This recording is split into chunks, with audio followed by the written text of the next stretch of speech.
స్థితిని కూడా టీజీపీఎస్సీ హననం చేస్తా ఉంది. ఈ యొక్క హ్యూమన్ కమిషన్ కావచ్చు, ఈ యొక్క ఎస్సీ ఎస్టీ కమిషన్లు కావచ్చు, టీజీపీఎస్సీకి ఖచ్చితంగా మీరు వాన్ చేయాలనేటువంటిది కూడా కోరుతూ ఈ రోజు టీజీపీఎస్సీ కండక్ట్ చేసినటువంటి ఎగ్జామ్ లో 2022లో వచ్చినటువంటి నోటిఫికేషన్ ఇప్పటి వరకు లాగ్ చేసుకుంటూ ఈ యొక్క కాంగ్రెస్ ప్రభుత్వం వచ్చిన తర్వాత జివో 29 తీసుకొచ్చి 563 పోస్టులతో ప్రిలిమ్స్ కండక్ట్ చేశారు.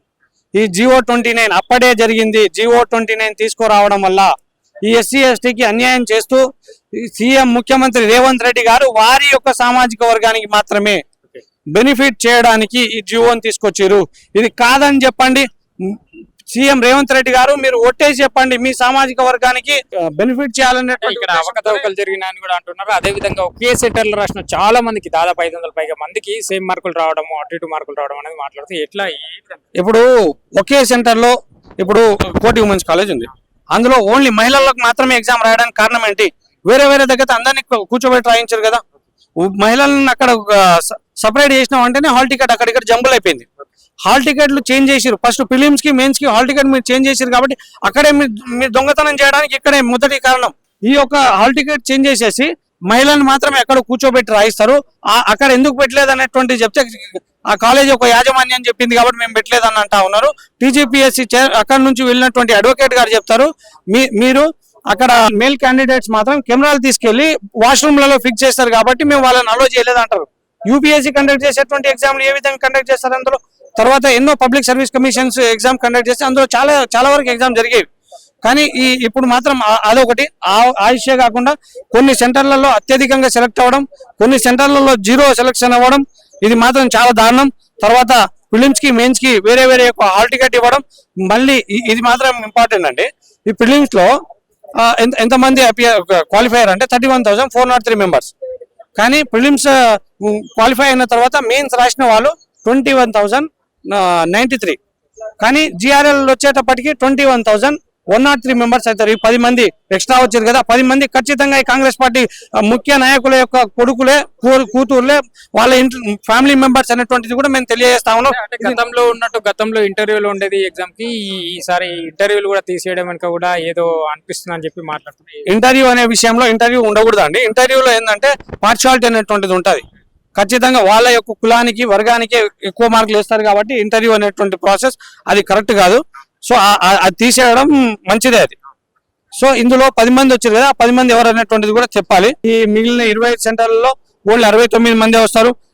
ఈ ఎంటైర్ ప్రాసెస్ అండి, ఈ ఎంటైర్ ప్రాసెస్ ని మొత్తం క్యాన్సిల్ చేసేసి జ్యుడిషియరీ ఎంక్వైరీ లేదా సిబిఐ ఎంక్వైరీ జరిపించి ఈ యొక్క మళ్ళీ రీప్రిలిమ్స్ కండక్ట్ చేయాలనేటువంటిది మేము డిమాండ్ చేస్తా ఉన్నాం.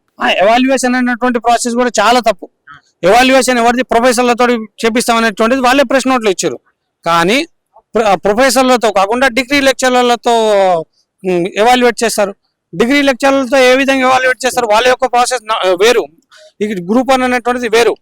కానీ గ్రూప్ 1 అనేటువంటి ఎగ్జామ్ ని వాళ్ళు అసలు డిగ్రీ లెక్చరర్ చేయించడం అనేటువంటిది దారుణం అండి. సో దీన్ని కూడా మేము తీవ్రంగా ఖండిస్తాము. ఇదే ఎన్నికల ముందు ఇదే నిరుద్యోగుల దగ్గరికి, ఇదే ఆర్టిస్ట్ క్రాస్ రోడ్, ఇదే అశోక్ నగర్ కు వచ్చిన ఇప్పుడు పదవులలో ఉన్న వాళ్ళు ఇప్పుడు పెదవులు తెరవట్లేదు. ఎమ్మెల్సీ పదవులలో ఇంకా వేరే స్థాయిలలో ఉన్న వాళ్ళు ఇప్పుడు ఎందుకు ప్రభుత్వం దగ్గర ఉన్నా కూడా నిరుద్యోగులు కూడా చూస్తలేరు, వింటలేరు అనేది. ఇప్పుడు మీరు అన్నట్టే బల్మూరి వెంకట్ గారు కావచ్చు, రియాజ్ సార్ గారు కావచ్చు, తర్వాత కోదండ రామిరెడ్డి సార్ కావచ్చు, ఆకునూరి మురళీ సార్ కావచ్చు, మా వల్ల కదా మీకు జాబులు వచ్చినాయి. నిరుద్యోగుల వల్లనే కదా. నిరుద్యోగుల యొక్క సమస్యల్ని మీరు ఇప్పుడు మాట్లాడతలేరు. ఇదే మీకు రాజకీయం లాస్ట్ అనేటువంటిది కూడా డిమాండ్ తెలియజేస్తా ఉన్నా. నిరుద్యోగులతో పెట్టుకుంటా ఉన్నారు. నిరుద్యోగుల బలహీనతలు మీకు తెలుసు, బలం ఏందనేటువంటిది తెలుసు. మేము నిరూపించుకుంటాం అనేటువంటిది కూడా తెలియజేస్తా ఉన్నా. మీ రాహుల్ గాంధీనే కదా కాన్స్టిట్యూషనల్ బుక్ ని తీసుకొచ్చే కదా మా అశోక్ నగర్ కి వచ్చింది. మా అశోక్ నగర్ లో వచ్చి చిక్కడపల్లి లైబ్రరీలో కూర్చుంది మీ యొక్క అధ్యక్షుడే కదా. ఈ రోజు ఎటుపోయిండు?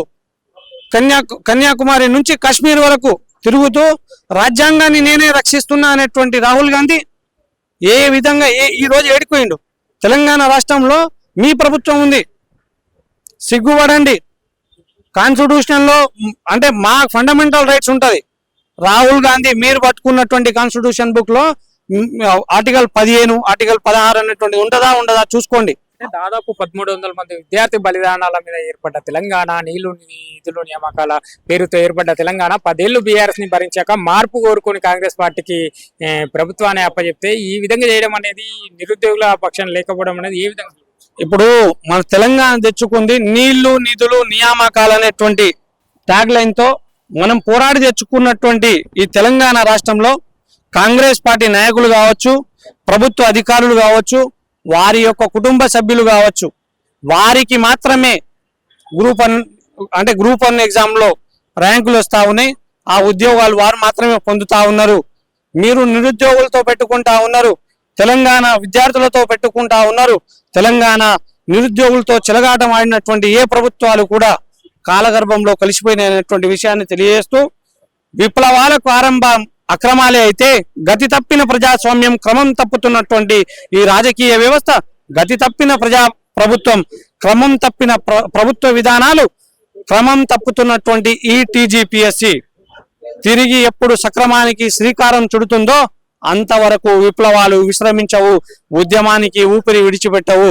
జై తెలంగాణ, జై జై తెలంగాణ అని తెలియజేస్తూ, నిరుద్యోగ మిత్రులారా మీరు ఎవ్వరు అధైర్యపడొద్దు. ఖచ్చితంగా జీవో 29 వల్ల మొత్తం రద్దు అవుతుంది. ఏ ప్రభుత్వం వచ్చినా ఖచ్చితంగా రద్దు చేయాల్సిందే. వీళ్ళు రిక్రూట్ చేసినా, వీళ్ళు అపాయింట్మెంట్ ఆర్డర్లు ఇచ్చినా వారిని మళ్ళీ రిటర్న్ తీసుకొచ్చి మళ్ళీ ప్రిలిమ్స్ నుంచి కండక్ట్ చేయాల్సిందిగా కోరుతా ఉన్నాం.